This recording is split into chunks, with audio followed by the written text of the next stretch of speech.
1966년 2월 14일 새벽 2시 서울 관악구 봉천동의 한 지하세 방에서 이순팔 77세 할아버지는 천장에서 떨어지는 물방울 소리를 세고 있었다.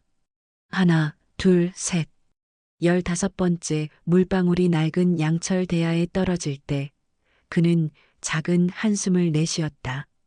또 새네. 이놈의 집은 언제 무너질라나. 방 한가운데 놓인 낡은 식탁 위 촛불 하나가 흔들리고 있었다. 전기가 끊긴 지 사흘째였다. 요금을 내지 않은 것은 아니었다. 그저 어둠이 더 편했을 뿐이다. 빗속에서는 자꾸만 형의 얼굴이 떠올랐다. 순팔의 손에는 낡고 누렇게 바랜 편지 한 장이 들려 있었다. 2014년 3월 형 이순덕이 세상을 떠나기 일주일 전에 쓴 유언장이었다. 종이는 접었다 폈다를 반복한 탓에 주름이 깊게 패여 있었고 어떤 부분은 손때로 까맣게 변해 글자를 읽기조차 어려웠다. 하지만 순팔은 그 내용을 모두 외우고 있었다. 순팔아, 내가 죽거든 청양의 땅을 너한테 준다. 아버지가 평생 농사 지으신 곳이고 어머니 산소도 거기 있지 않냐. 그 땅만은 절대 팔지 말거라. 우리 이씨 집안 대대로 내려온 땅이다. 내가 어려워도 아이들이 힘들어해도 그 땅만은 지켜라. 그게 형의 마지막 부탁이다. 순팔은 편지를 천천히 접어 가슴팍 호주머니에 넣었다. 그리고는 서랍 깊숙이 숨겨둔 통장을 꺼냈다. 농협 통장. 잔액은 230만 원. 형의 땅을 팔아받은 돈 2억 3천만 원 중 마지막 남은 돈이었다.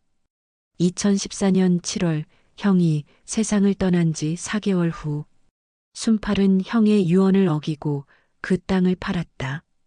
당시 큰아들 민석이가 대학 등록금 때문에 알바를 3개씩 하고 있었다.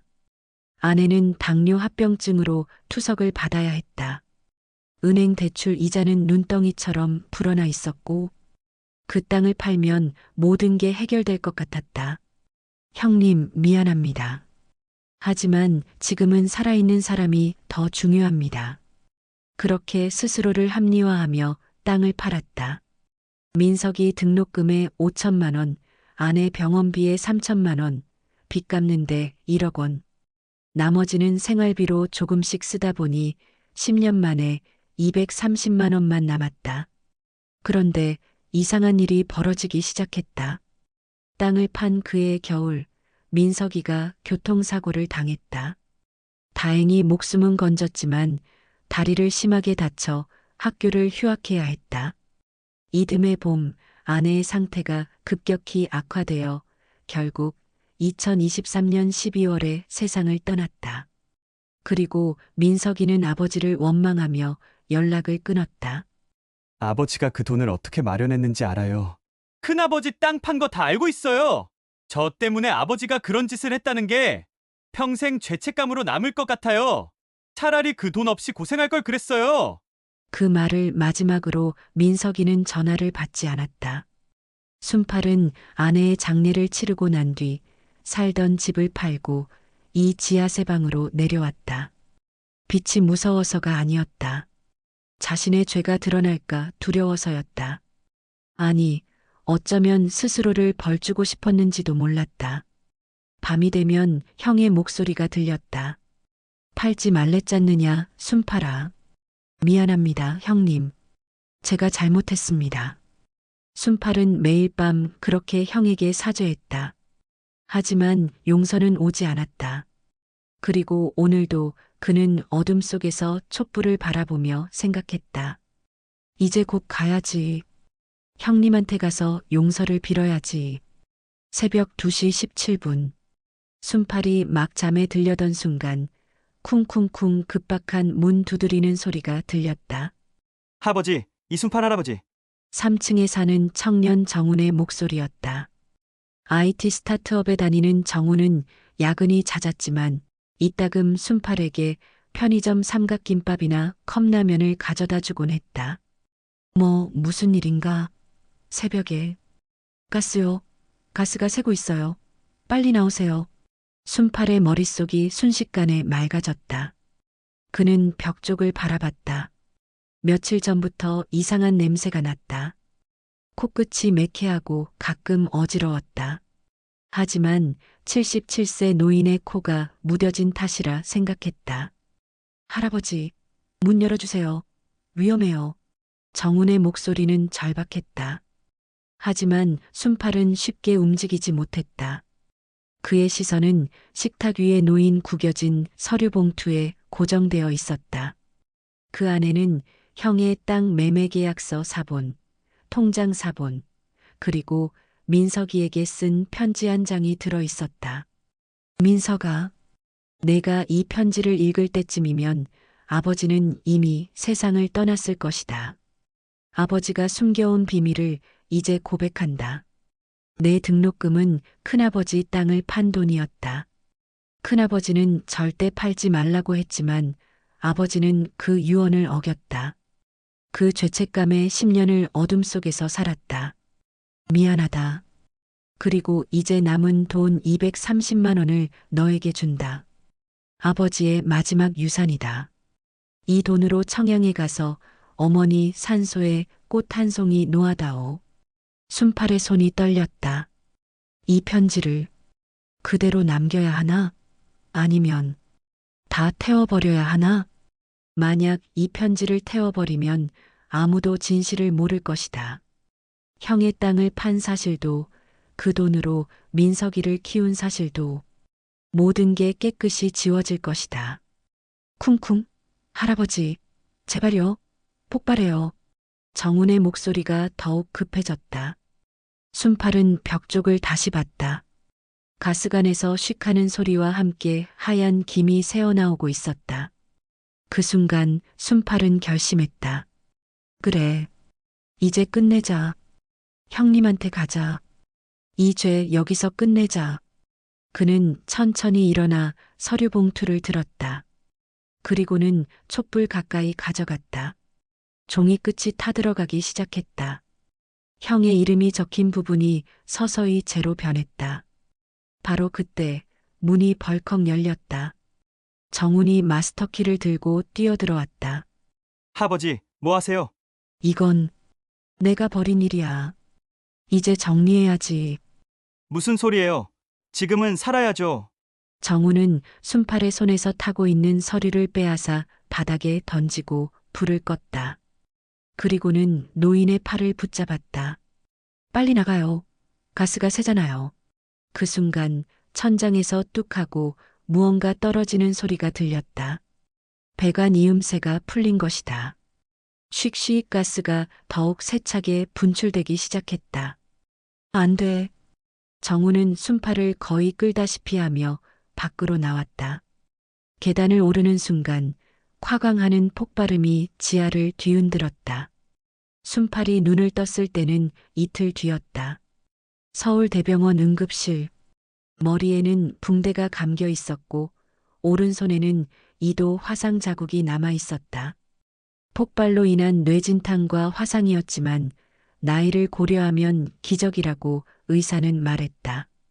병상 옆에는 정운이 졸고 있었다. 머리카락은 여기저기 그을려 있었고 팔에도 붕대가 감겨 있었다. 정운아. 순팔의 목소리에 정운이 화들짝 눈을 떴다. 할아버지, 정신 차리셨네요. 자네가 날 구해줬지? 당연하죠. 그런데 할아버지, 왜 그러셨어요? 그 서류를 왜 태우려고 하셨어요? 순팔은 한참을 침묵했다. 그리고는 천천히 입을 열었다. 정운아, 나 같은 늙은이가 자네한테 고백할 게 있네. 그날 오후 순팔은 정운에게 모든 것을 털어놓았다. 형의 유언을 어긴 이야기, 땅을 판 이야기, 아들이 연락을 끊은 이야기, 그리고 10년간 죄책감에 시달린 이야기. 정우는 묵묵히 들었다. 할아버지, 그게 잘못이라고 생각하세요? 당연하지 않나? 형님 유언을 어겼는데. 하지만 아들을 살리셨잖아요. 부인 치료도 하셨고요. 그래도 유언은 유언이야. 나는 배신자지. 정우는 고개를 저었다. 할아버지, 저도 비슷한 경험이 있어요.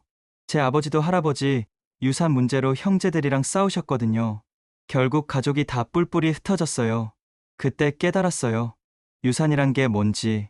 그게 뭔가 유산은 돈이나 땅이 아니에요.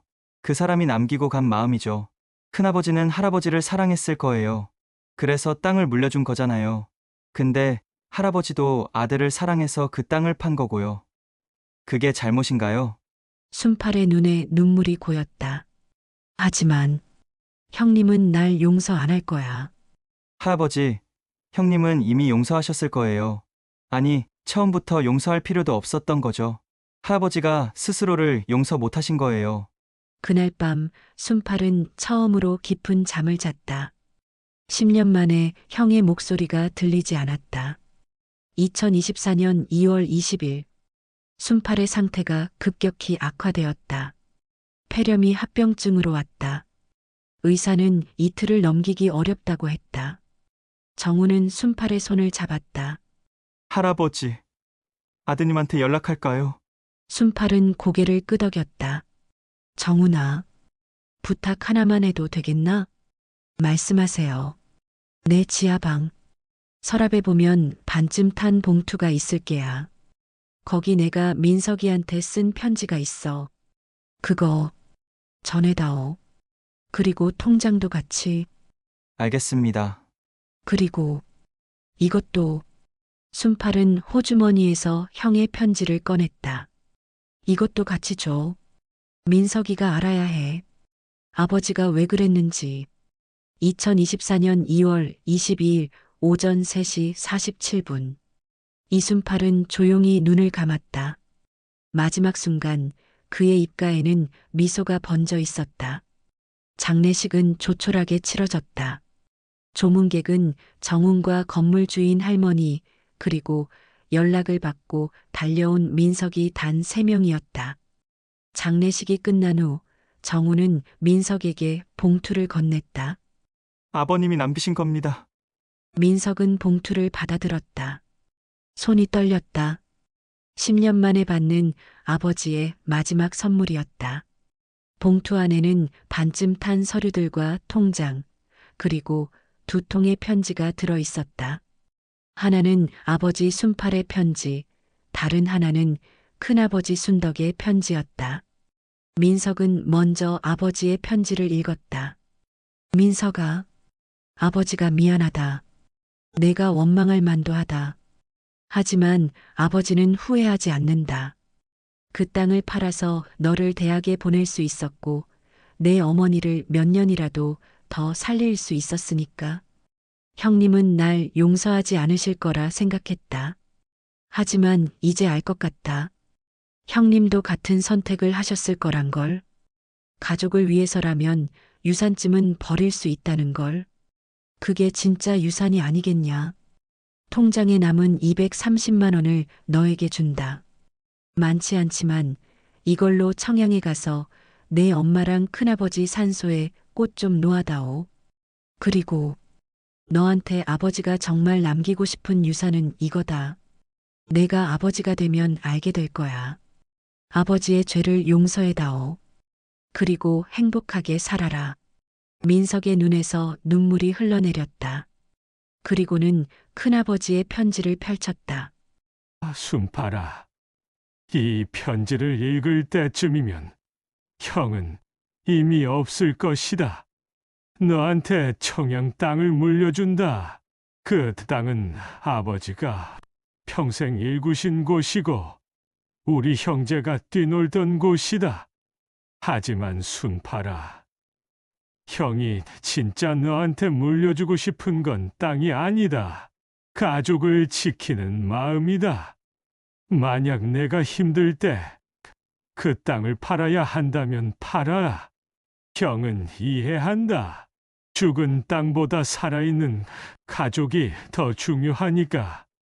절대 팔지 말라는 말은 사실 내가 쉽게 팔까봐 한 말이다. 진짜 어려우면 팔아도 된다. 다만 그때 죄책감은 갖지 마라. 그게 형의 진짜 유언이다. 통장에 남은 230만 원을 너에게 준다. 많지 않지만 이걸로 청양에 가서 내 엄마랑 큰아버지 산소에 꽃 좀 놓아다오. 그리고 너한테 아버지가 정말 남기고 싶은 유산은 이거다. 가족을 사랑하는 방법이다.